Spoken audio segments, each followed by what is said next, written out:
ॐ पूर्णमदः पूर्णमिदं पूर्णात् पूर्णमुदच्यते पूर्णस्य पूर्णमादाय पूर्णमेवावशिष्यते।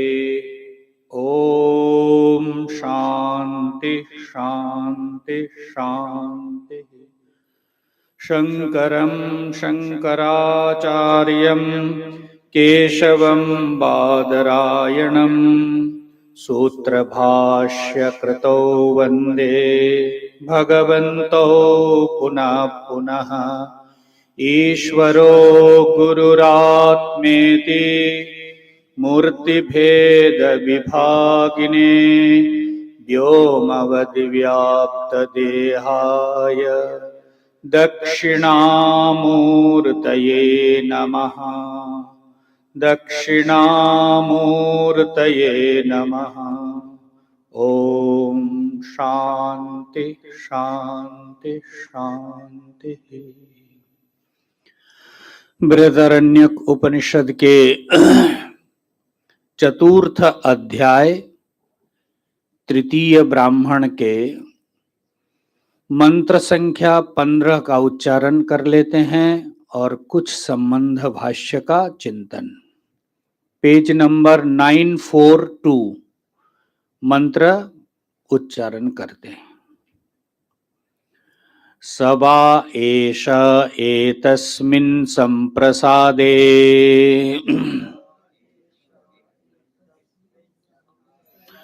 रत्वा चरित्वा दृष्टैव पुण्यं च पापं च पुनः प्रतिन्यायम् प्रतियोन्याद्रवति स्वप्नायैव स यत्तत्र किंचित् पश्यति अनन्वागतत्वेन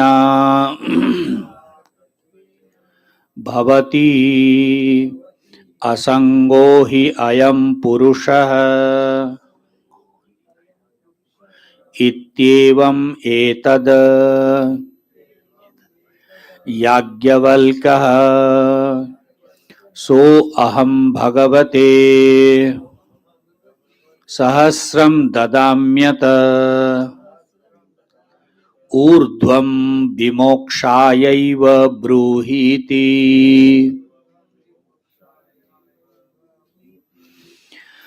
हाँ, सामान्य अर्थ देखिए।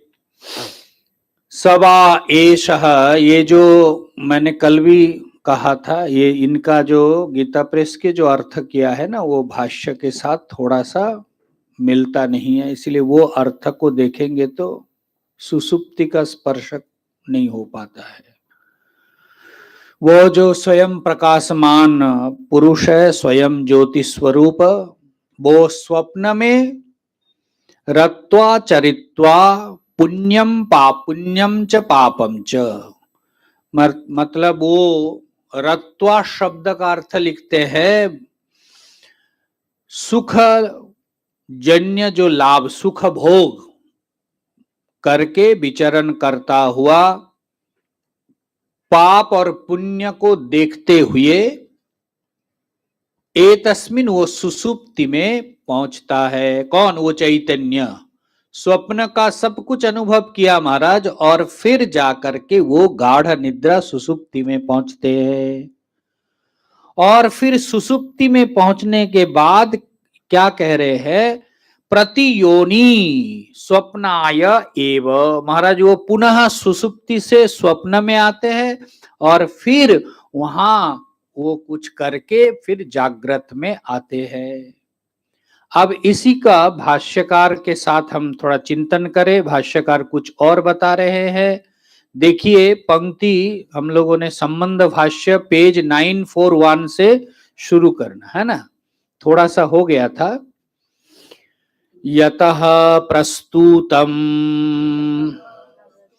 आत्मनैवायं ज्योतिषास्ते इति तत् प्रत्यक्षतः प्रतिपादितम् अत्रायं पुरुषः स्वयं ज्योतिर्भवति। यतः प्रस्तुतम, महाराज इतना है जो प्रसंग है, कल हम लोगों ने उसको देखा कि कैसे स्वयं प्रकाश चैतन्य तक ले आए।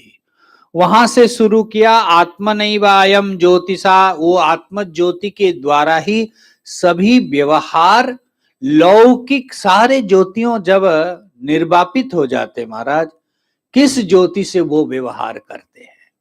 उन्होंने कहा आत्म ज्योति, वो स्वयं प्रकाश चैतन्य अपने ज्योति के द्वारा। तो ये जो चैतन्य है आत्म ज्योति, उसको कैसे हम समझे? तो इसीलिए प्रत्यक्षतः प्रतिपादितम अत्रायम पुरुष स्वयं। तो प्रत्यक्ष कहां दिखाया? कहते हैं स्वप्न में आपको दिखा दिया कि वो ज्योति जो है उसको कोई सहारा, कोई अन्य प्रकाश की जरूरत नहीं है। इस प्रकार से उन्होंने प्रतिपादन करके प्रत्यक्ष भी करा दिए। फिर कहते हैं प्रश्न जो कल भी रखा था उसी प्रश्न को उठा रहे हैं। यत्तु उक्तम स्वप्नो भूत्वा इमं लोकम अतिक्रामति मृत्योरूपाणि इति तत्र एतत् आशंक्यते। मृत्योरूपाणि एव अतिक्रामति न मृत्युम प्रत्यक्षम हि एतत् स्वप्ने कार्यकरण व्यवृत्तस्यापि मोदत्रासादि दर्शनम् तस्मान्नूनं नैवायं मृत्यु अतिक्रामति। शंका ये किया जा रहा है कि जीव स्वप्न अवस्था में ये जो आपने कहा मृत्यु को अतिक्रमण कर लेता है, तो मृत्यु को कैसे अतिक्रमण कर लेता है महाराज? तो यहां मृत्यु किस रूप से है? मृत्यु रूपाणी इति, पार कर दे रहे, मृत्यु को जय कर लिया, ठीक है ना। अब वो बोलते ना अतिक्रमण हो गया, तो अतिक्रमण नहीं, जो जो बैरिकेड लगा उसका अतिक्रमण कर गया। हाँ, तो ये जो अतिक्रमण स्वप्न में जाते ही वो मृत्यु को पार कर जाता है, ये कैसे आपने कहा? तो उस पर शंका है। क्या शंका कर रहे? न मृत्युम, मृत्यु रूपानी अतिक्रमति न मृत्युम। ख्याल कीजिएगा, मृत्यु को पार नहीं करता है, मृत्यु रूप अर्थात कर्म रूप मृत्यु को वो प्राप्त करता, अतिक्रमण करता है। भाई जागृत में जो कुछ भी आप कर्म कर रहे, इंद्रिय और अर्थ के संस्पर्श जन्य, तो महाराज स्वप्न में जब आप गए तो इंद्रिय भी नहीं है और इंद्रिय ग्राहक विषय भी नहीं है, तो ये तज्जन्य, ये कर्म रूप मृत्यु को वो अतिक्रमण किया। क्योंकि यहाँ जो भी आप कर्म कर रहे इसका मृत्यु हो रहे ना, कर्म खत्म हो रहे, तो इस कर्म रूप मृत्यु को उन्होंने अतिक्रमण किया। हकीकत में जिस मृत्यु का अतिक्रांत है वो नहीं, ठीक है ना। प्रश्न इस पर क्यों, इसके ऊपर हेतु दे रहे हैं। प्रत्यक्षत ही तत् स्वप्ने कार्यकरण व्यावृत्तस्यापि, महाराज कार्यकरण संघात नहीं है मृत्यु स्वप्न में, लेकिन न होने पर भी मोद त्रास आदि दर्शनम, महाराज वो आनंदित भी होते हैं, भयभीत भी होते हैं। अब वहां कार्य इंद्रिय भी नहीं है, इंद्रिय ग्राहक विषय भी नहीं है, लेकिन उसका जो इफेक्ट है वो तो है, दुखी हो रहे अथवा सुखी हो रहे। तो इसलिए मृत्यु को वो अतिक्रमण नहीं किया, कर्म रूप मृत्यु को अतिक्रमण किया, खटर पटर सब बंद हो गया। ठीक है ना। लेकिन महाराज जो मृत्यु है उसको अतिक्रमण नहीं कर सकते।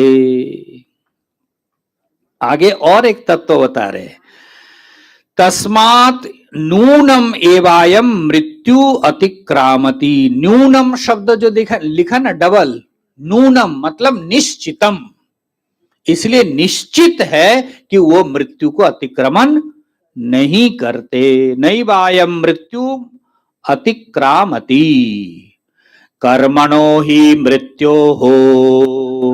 देखिए आप क्लियर कर रहे हैं, एकदम क्लियर कर रहे हैं, कर्मणो ही मृत्यो हो कार्यम मोदत्रासादि दृश्यते यदि च मृत्युना बद्ध एव अयम स्वभावत ततो विमोक्षो हो नोपपद्यते।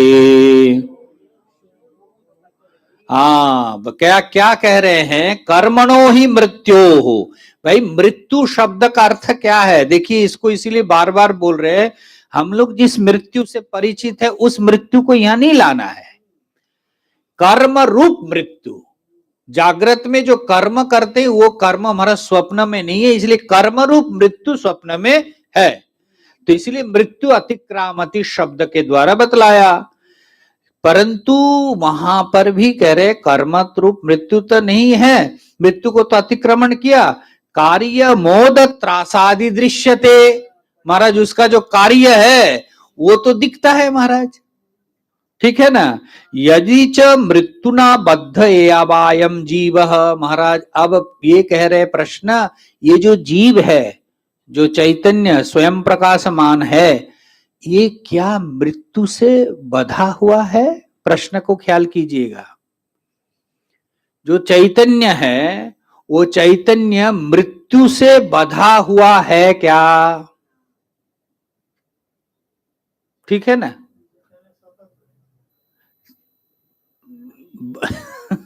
चैतन्य का मृत्यु होगा कि नहीं महाराज? हाँ, इसलिए तो फिर ये इसी को यहां कह रहे, कैसे है, मृत्युना बद्ध एवायम, क्या ये मृत्यु से बंधा हुआ है? कहते हैं अगर बंधा हुआ है तब तो महाराज कभी भी मोक्ष की संभावना, ये देखो, इसीलिए आप कभी भी मृत्यु के जकड़ में है ही नहीं। मान ले रहे वो अलग बात है, लेकिन आप सदा मुक्त है। तो इसीलिए यहां कह रहे हैं मृत्युना बद्ध एवायम स्वभावत, अगर स्वभाव से ही वो बधा हुआ है जीव मृत्यु के द्वारा, ततो विमोक्षो नोपपद, तब तुम्हारे मुक्ति किस बात की? स्वभाव, जैसे अग्नि का स्वभाव है उष्णता, किसी भी प्रयत्न करो, कोशिश करो, कभी भी वो ठंडा हो सकता है? स्वभाव कभी भी उससे छूटता नहीं। स्वस्य भाव स्वभाव, जो महाराज उनके साथ अविना संबंध से रहता है। तो इसी प्रकार महाराज अगर आपका जीव का स्वभाव मृत्यु है, तब तो महाराज मोक्ष का कोई गुंजाइश। तो ये जो मोक्ष मोक्ष कह रहे, ये क्या है? मुक्त होना है ना, प्रश्न भी पूछा ना, मुक्त के अभिलाषी हूं, आप मुक्त के मुक्त तत्व का प्रतिपादन करो। जनक जी ने प्रश्न किया ना, मुक्त है ना आप? आज से नहीं बताने का कि मैं बंधा हुआ हूं गृहस्थ, हमारे आप सदा मुक्त है महाराज। बोलने में डर लग देगा। इसका मतलब है जो आपने मान रखा, इतना गलत एक मान्यता को लेकर के जी रहे हैं, जो आपका हकीकत है, वास्तविक रूप है, उसको भी कोई बता रहे तो उसको भी हम विश्वास करने को तैयार नहीं है। इसलिए बारंबार श्रवण करना होता है, बारंबार श्रवण करना होता है। तो महाराज आप सदा मुक्त है, लेकिन प्रेमपुरी में आ रहे हैं मुक्त होने के लिए। अब क्या मुक्ति चाहिए महाराज, है कि नहीं? प्रश्न ठीक है कि नहीं? तो इसका मतलब है सदा मुक्त होते हुए भी कुछ और हमने कर रखा। काशी के घाटों में एक गधा जो है धोबी वस्त्र धोने के लिए गधे के ऊपर पूरा टाल करके ले आया। अब महाराज आकर के घाट में, धोबी घाट में सारा वस्त्र को नीचे कर दिए, उतार दिए। अब आने के बाद पता चला, अरे गधों को बांधने के लिए रस्सी नहीं लाया महाराज। आप सोचे कि इसको हम धोते जाए तो ये गधा इधर उधर चला जाएगा, फिर जाते समय मेरे को तकलीफ, क्या करें क्या करें। तब तक देखते एक संत जी आ रहे, बोले आप कुछ मंत्र, संत मतलब कुछ मंत्र तंत्र बोल देंगे ना, आप कुछ बता दो महाराज कि बोले तुम क्या करते हो रोज। बोले बस उसको रस्सी से ऐसे बांध देता हूँ और कान पकड़ करके एक ऐसे थप्पड़ मारता हूँ, तो वो बस बंधा हुआ। बोले बस उतना ही कर दो। बोले आप पागल है, रस्सी तो मैं घर में भूल गया। बोला अरे तुम हाथ तो घुमाओ जैसे तुम करते हो। बोलती कितने बार घुमाते? बोले 3 बार। बोला ऐसे 3 बार घुमाओ और ऐसे कान मचोड़ करके एक थप्पड़ दे दो, देख। अब महाराज वो ऐसे किया, अब वो गधा जो है एकदम स्टिल हो गया, हिलता नहीं डुलता नहीं। और वो कपड़ा धोते तो बार बार दिख रहा, अरे क्या बात है। वो सोचने लगी बाबा जी जरूर कोई मंत्र पढ़ के गया होगा, नहीं तो ऐसे बधा नहीं है, फिर भी हिलता नहीं है। महाराज अब जो है कपड़ा धोया, कपड़ा फैलाया, कपड़ा सुखाया, कपड़ा तह किया, आप गधे के ऊपर लेकर के हड़ हड़ हड़ हड़ कर रहे, गधे हिले नहीं महाराज, बिल्कुल हिलते नहीं। क्या हुआ? अब उनको ठनका कि अरे जरूर कोई मंत्र दिया होगा, आपका बाबा जी को कहां मिले।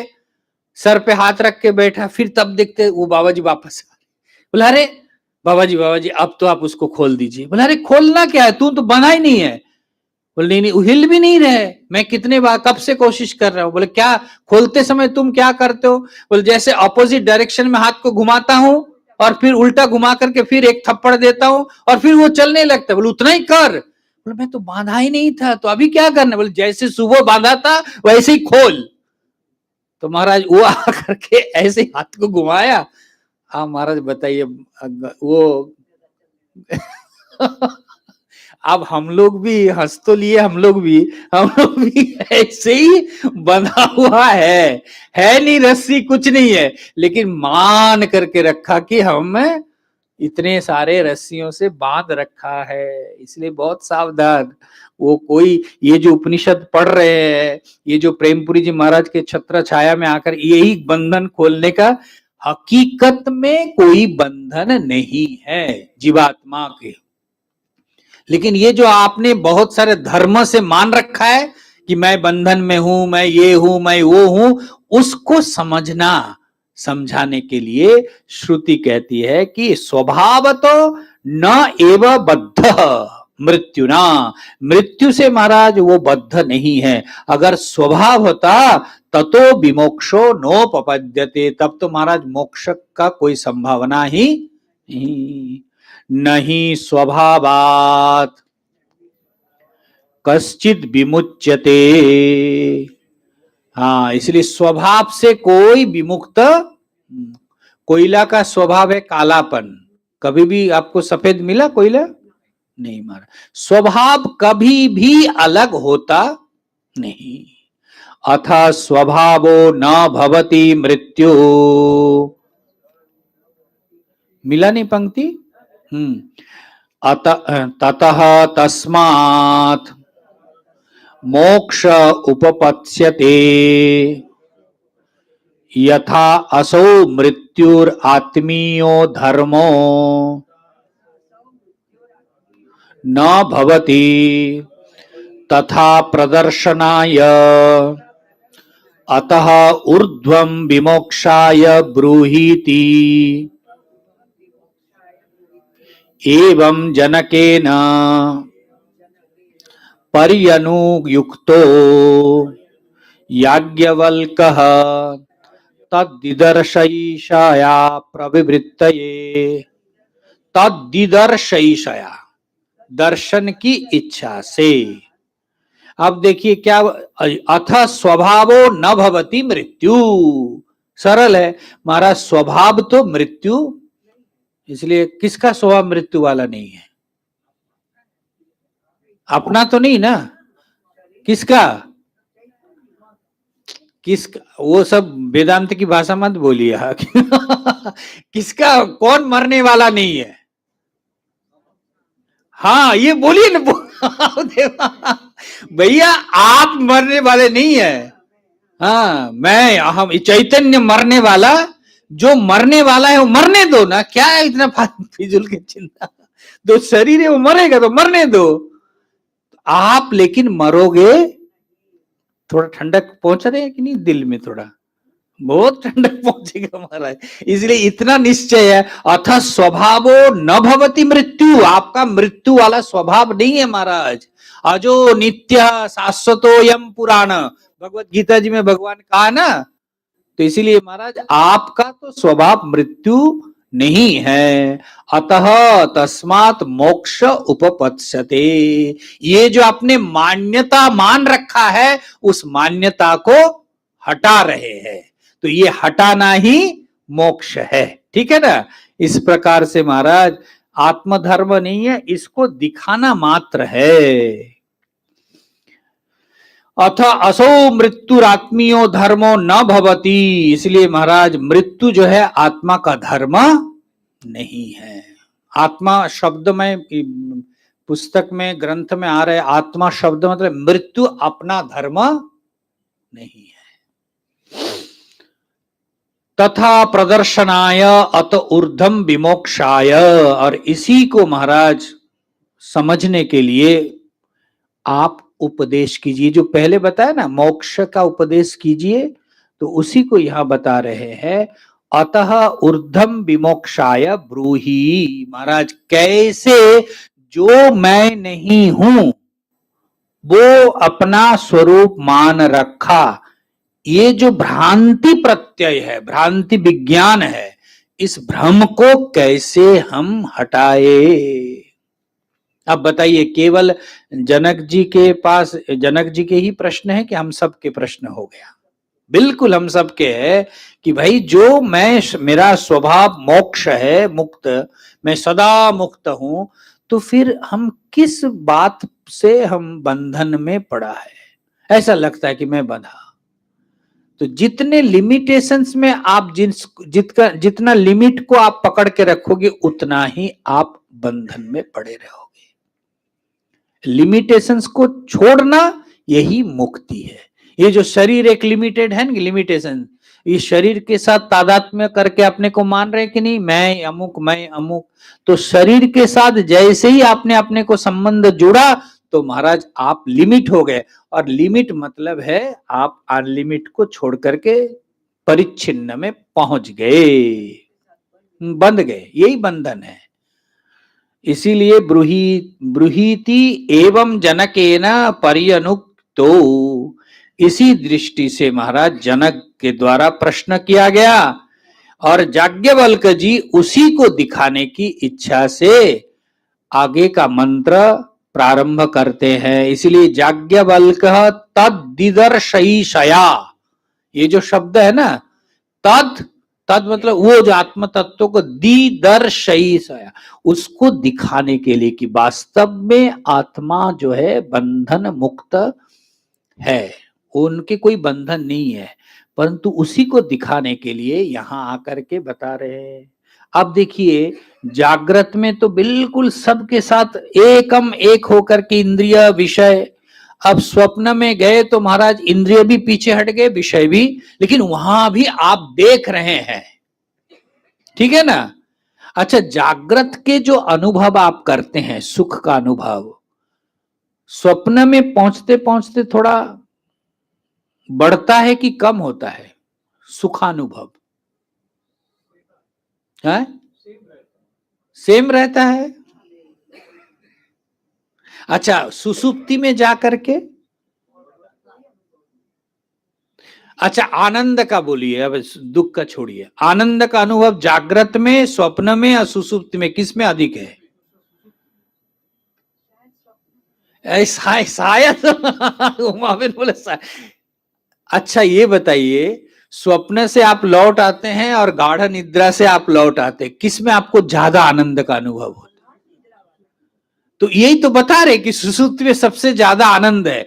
अगर सुसुप्ति में, मेरा प्रश्न अब है, सुसुप्ति में ज्यादा आनंद है, तो ये जो विषय को ले ले करके उठा उठा करके सुखी हो रहे थे, स्वप्न में ये भी गया, वहां थोड़ा थोड़ा आनंद है। सुसुप्ति में तुम्हारा कुछ भी नहीं है, लेकिन वहां निरतिशय आनंद का अनुभव आप कर रहे हैं। तो इसका मतलब है कि जो हमारा एक आइडिया बना के रखें कि विषय जन्य साक्षात्कार का ही, मतलब विषय को उठाओ तो मैं आनंद, ये गलत साबित कर दिया। ठीक है ना, ये ख्याल करने लायक है वैचारिक दृष्टि से, कि हमेशा हमारा एक निश्चय करके रखा कि ये मिल जाए, वो मिल जाए, ये मिल जाए, सब महाराज आनंद। लेकिन देखो सुसुप्ति में कुछ भी नहीं है, ना इंद्रिय है, ना इंद्रिय ग्रहण करने वाला रूप रंग रस आदि कुछ भी नहीं है, शब्द स्पर्श रूप रस गंध, लेकिन वहां परम आनंद का अनुभव आप करते हैं। इससे ये पता लगता है कि भाई आपका जो स्वरूप है आनंद, ये जो सत चित आनंद बोलते ना, तो आप सत भी है, क्यों नित्य बता दिया, आप चैतन्य स्वरूप है, और आप जो है परम आनंद रूप है। ठीक है, इसीलिए यहां संप्रसाद, आप देखिए आनंद को बताने के लिए संप्रसाद शब्द का प्रयोग किया। अब भाष्य का चिंतन करते हैं। सवै प्रकृतः स्वयं ज्योति, मंत्र, मंत्र पहले पढ़ा ना, हाँ मंत्र तो पहले ही पढ़ा। सवै प्रकृतः स्वयं ज्योतिः पुरुषः एष यः स्वप्ने प्रदर्शित एतस्मिन् संप्रसादे सम्यक् प्रसीदति अस्मिन् इति संप्रसादः जागरिते देह इंद्रिय व्यापार सतसः निपातजम् हित्वा कालुष्यं तेभ्यो विमुक्त विप्रमुक्त, क्या लिखा है, विप्रमुक्तः, विप्रमुक्तः ईषत् प्रसीदति स्वप्ने। हाँ, अब इतना अर्थ देखिए, सबै पुरुष प्रकृतः, वो जो जिसका प्रसंग चल रहा है स्वयं ज्योति पुरुष, वो महाराज एष यह स्वप्ने प्रदर्शित, स्वप्न में महाराज आपको वो चैतन्य स्वयं प्रकाश पुरुष को दिखाया। एतस्मिन् संप्रसादे, महाराज वही चैतन्य ही संप्रसाद को प्राप्त करता है। कहां सम्यक, संप्रसाद शब्द का अर्थ कर रहे हैं सम्यक प्रसीदति, महाराज वो महाराज बहुत प्रसन्न होकर के रहता है। देखिए जागृत में वो प्रसन्न नहीं है, स्वप्न में भी प्रसन्नता किंचित किंचित है, परंतु सबसे ज्यादा जो प्रसन्नता है सुसुप्ति में है। ठीक है, इसीलिए यहां लिखते हैं प्रसीदति तस्मिन् इति संप्रसादः जागरिते। क्यों ऐसा बता रहे, आगे बता रहे, जागरिते देह इंद्रिय व्यापार सतस निपातजम हित्वा, महाराज जागृत में हजारों काम करते हैं आप, देह इंद्रिय के साथ लिप्त हो करके, निपातजम कालुष्यम, उससे आप जो है एकदम महाराज मटमैला हो जाते हैं, छोड़ करके। जन्य, जन्य मान करके चलिए, व्यापार संबंध जन्य, जितने भी आप जागृत में व्यवहार करते हैं उससे आप क्या होते हैं, कहते हैं कालुष्यम, महाराज उससे आप जो है क्लेश को प्राप्त, कालुष्य मतलब क्लेश को प्राप्त करते हैं। ठीक है ना, व्यवहार जितना होता है उतना आप क्लेश को, ये बात सही बात है, क्या लगता है, ठीक है व्यवहार जितना करेंगे उतना कष्ट है। ठीक है ना, ये खटर पटर छोड़ना पड़ेगा, इतना ध्यान दीजिए। ठीक है ना, खटर पटर जब तक रहेगा तब तक महाराज, तो छोड़ना भी तो पड़े, घुसते, कौन बोला आपको घुसने के लिए, हाँ, लेकिन स्वभाव भी ऐसा बन गया ना, रहा नहीं जाता है। अरे वो ये इतना एक्सक्यूज क्यों ढूंढ रहे हैं, हम इसी जन्म में करना है ना भाई। आप इस जन्म में तो कहीं कहीं से पढ़ पुढ़ करके आए होंगे, तभी ना प्रेमपुर में बैठने का मौका मिला। तो ये भी तो एक संस्कार है ना। तो इसलिए महाराज ऐसा है, कम से कम जानने के बाद, ये जो इतना तो बता रहे हैं ना कि इंद्रिय और देह के तादात्म्य होने के बाद हजारों आपने व्यवहार किया, उससे क्या हुआ, उसको उससे आप जो है क्लेश को प्राप्त किया। बताओ, सुख तो मिला ही नहीं, उल्टे कष्ट को ही आपने उठाया। कालुष्यम तेभ्यो विमुक्तश्च, और उससे महाराज थोड़ा विमुक्त हो गए आप स्वप्न में। देखिए ख्याल कीजिए, जागृत में और स्वप्न में और सुसुप्त में थोड़ा अंतर बता रहे हैं ना। जागृत में देह इंद्रिय के इतना व्यवहार करके आपने क्या किया कि महाराज बहुत कालुष्य क्लेश को उठाया, कष्ट पाया। अब यही क्लेश महाराज स्वप्न में थोड़ा कम होता है, क्योंकि आपने जो किया उसका पूरा तो पूरा नहीं दिखता है ना स्वप्न में, थोड़ा इधर थोड़ा उधर थोड़ा इधर। तो उससे यहां इसीलिए बोल रहे हैं विप्रमुक्ता ईशत प्रसीदति स्वप्ने। जागृत से स्वप्न में थोड़ा प्रसन्नता ज्यादा है, ख्याल कीजिए। और फिर कहते यह तू, आप आगे जाकर के सुसुप्ति का व्याख्यान कर रहे, यह तू सुसुप्ते सम्यक प्रसीदति इत्यतः सुसुप्तम संप्रसाद उच्यते। इसीलिए महाराज यह तू सुसुप्ते सम्यक प्रसीदति। सुसुप्ति में महाराज वो पूरा प्रसन्न, ठीक है ना, प्रसन्नता को प्राप्त करते हैं। इत्यतः सुसुप्तम संप्रसाद, इसीलिए सुसुप्त को संप्रसाद शब्द के द्वारा बताया। आपने पहले दिन ही प्रश्न किया था ना, संप्रसाद मतलब क्या, सम्यक प्रसीदति संप्रसाद। तो कौन सम्यक रूप से प्रसन्न होते हैं, जो जागृत में क्लेश को प्राप्त करता है, स्वप्न में ईषद आनंद का अनुभव करता है, लेकिन सुसुप्ति में जाकर के महाराज पूर्ण आनंद का अनुभव।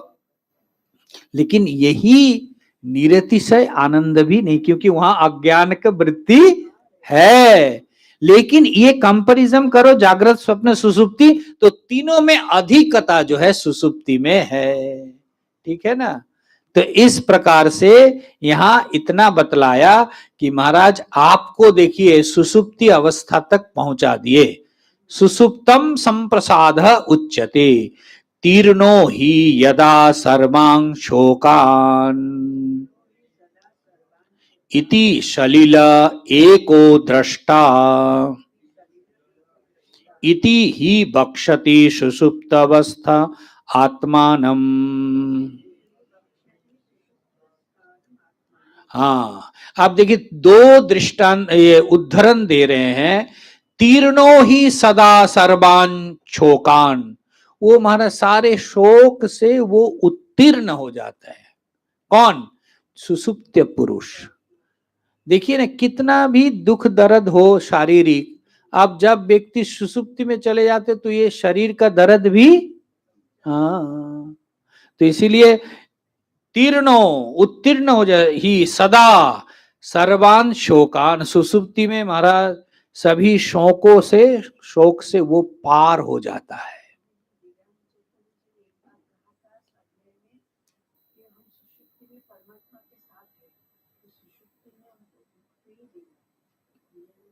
क्या देना, हाँ, तो इसीलिए नहीं, वो तो ठीक है, लेकिन ये तो इसीलिए महाराज तीर्णो ही सदा सर्वान शोकान।